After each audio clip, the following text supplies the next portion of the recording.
నమస్కారం, welcome to 108. నా పేరు గ్రేసీ. ముందుగా హెడ్లైన్స్. తెలంగాణ భవన్లో వాస్తు మార్పులు. దోషం కారణంగానే అసెంబ్లీ ఎన్నికల్లో ఓటమి అనే చర్చలు. మార్పుల్లో భాగంగా కొనసాగుతున్న పనులు. తిరుమల శ్రీవారి భక్తులకు alert. TTD EO dial your EO కార్యక్రమం. భక్తులకు అందుబాటులోకి పంచాంగం, క్యాలెండర్. వేసవి రద్దీతో భక్తుల కోసం టీటీడీ ప్రత్యేక ఏర్పాట్లు. ఏపీలో పింఛన్లు తీసుకునే వారికి గుడ్ న్యూస్. ఏపీలో పింఛన్ల పంపిణీపై కీలక నిర్ణయం. నేటి నుంచి ఉదయం 7 గంటలకే పంపిణీ. ఈ నెల 6వ తేదీ వరకు పంపిణీ కొనసాగింపు. దేశంలో వేల కోట్ల పెట్టుబడికి ఎలాన్ మస్క్ ఆసక్తి. టెస్లా ప్రాజెక్టు దక్కించుకోవడానికి తెలంగాణ ప్రయత్నం. కేటీఆర్ ట్వీట్ చేసిన కొద్ది గంటలకే శ్రీధర్ బాబు ప్రకటన. తెలంగాణ భవన్లో వాస్తుకు అనుగుణంగా మార్పులు జరుగుతున్నాయి. వాయువ్య దిశలో ఉన్న గేటు నుంచి రాకపోకలు సాగించడంతోనే అసెంబ్లీ ఎన్నికల్లో పార్టీ ఓటమి పాలైందని అధిష్టానం భావిస్తుంది. ఇకపై ఈశాన్యం వైపు ఉన్న గేటు నుంచి రాకపోకలు సాగించాలని నిర్ణయించింది.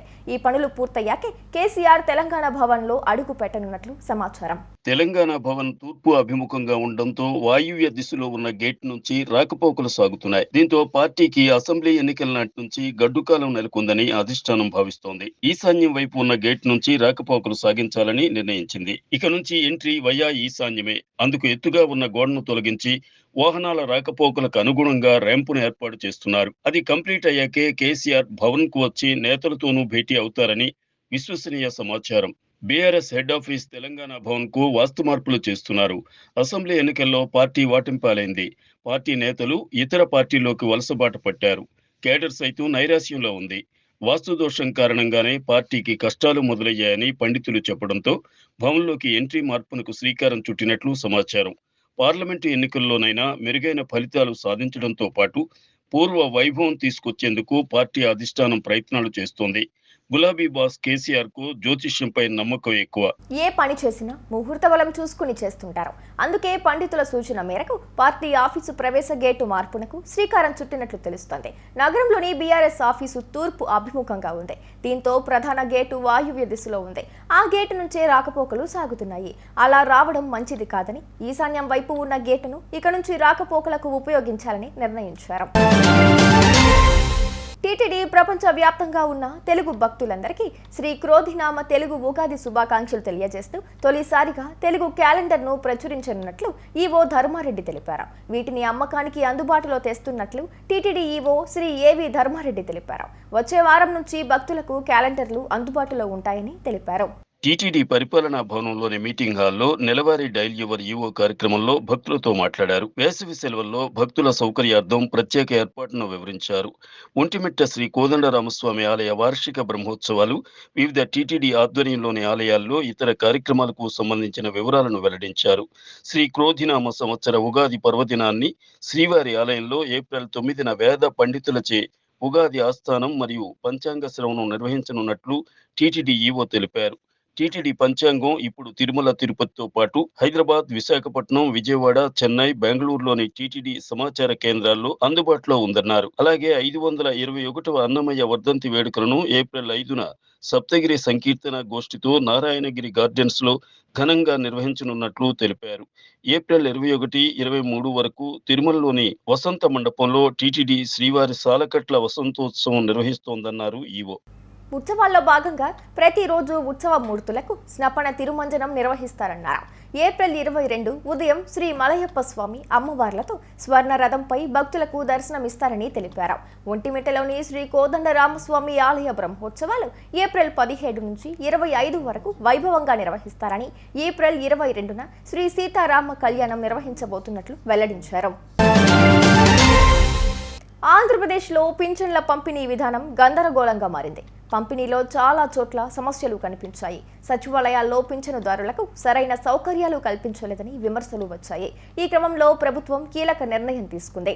రాష్ట్రంలో వేసవి వేడిగాలుల తీవ్రత ఉండడంతో నేటి నుంచి ఉదయం 7 గంటల నుంచే సచివాలయాల్లో పింఛన్ల పంపిణీ ప్రారంభమవుతుందని పంచాయతీరాజ్ గ్రామీణాభివృద్ధి శాఖ ముఖ్య కార్యదర్శి శశిభూషణ్ కుమార్ ఒక ప్రకటనలో తెలిపారు. ఎక్కువగా అనారోగ్య సమస్యలు ఉన్న వృద్ధులు, దివ్యాంగులు వంటి వారికి తప్పనిసరిగా ఇంటి వద్దే పింఛన్ అందించేలా నిబంధనలు సవరించినట్లు చెప్పారు. ఈ విభాగాల పింఛన్దారులు సచివాలయాలకు రానవసరం లేదని, వారికి ఇంటి వద్దే పింఛను ఇస్తారని స్పష్టం చేశారు. ఈ మేరకు కలెక్టర్లందరికీ ఆదేశాలు జారీ చేసినట్లు తెలిపారు. బుధవారం మధ్యాహ్నం తర్వాత పింఛన్ల పంపిణీ ప్రారంభమవుతుందని కొత్త మార్గదర్శకాల్లో ప్రభుత్వం స్పష్టంగా చెప్పింది. తాజా మార్గదర్శకాల గురించి ప్రభుత్వం విస్తృతంగా ప్రచారం చేసినా ఎక్కువగా ఇంటికే పరిమితమయ్యే అవ్వాతాతలకు స్పష్టంగా తెలియలేదు. దీంతో లబ్ధిదారులు బుధవారం నుంచి గ్రామ వార్డు సచివాలయ వద్దకు చేరుకోవడంతో కొంత గందరగోళం నెలకొందని అధికారులు చెప్పారు. ఎలక్ట్రిక్ వాహనాల తయారీ దిగ్గజం టెస్లాను తెలంగాణకు తీసుకురావడానికి తమ ప్రభుత్వం అన్ని విధాలా ప్రయత్నిస్తోందని తెలంగాణ ఐటీ పారిశ్రామిక మంత్రి దుద్దిల్ల శ్రీధర్ బాబు గురువారం వెల్లడించారు. డిసెంబర్ 2023 నుంచి రాష్ట్రంలో టెస్లా పెట్టుబడి పెట్టేలా తెలంగాణ ప్రభుత్వం ప్రయత్నిస్తోందని ఆయన అన్నారు. టెస్లా కంపెనీతో సంప్రదింపులు కొనసాగిస్తున్నామని పేర్కొన్నారు.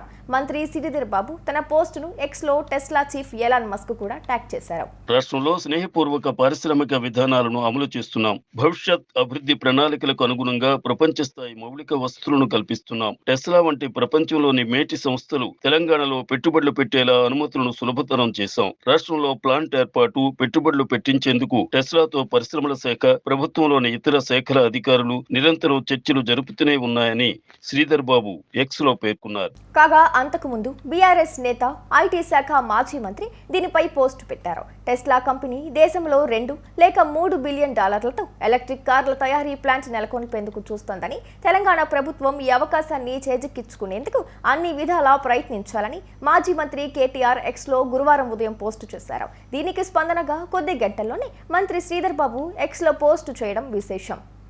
చూశారు కదా, ఇవి ఇవాల్టి బులెటిన్ అప్డేట్స్. మరో బులెటిన్తో మళ్ళీ మీ ముందుకు వస్తాను. అంతవరకు సెలవు, నమస్కారం.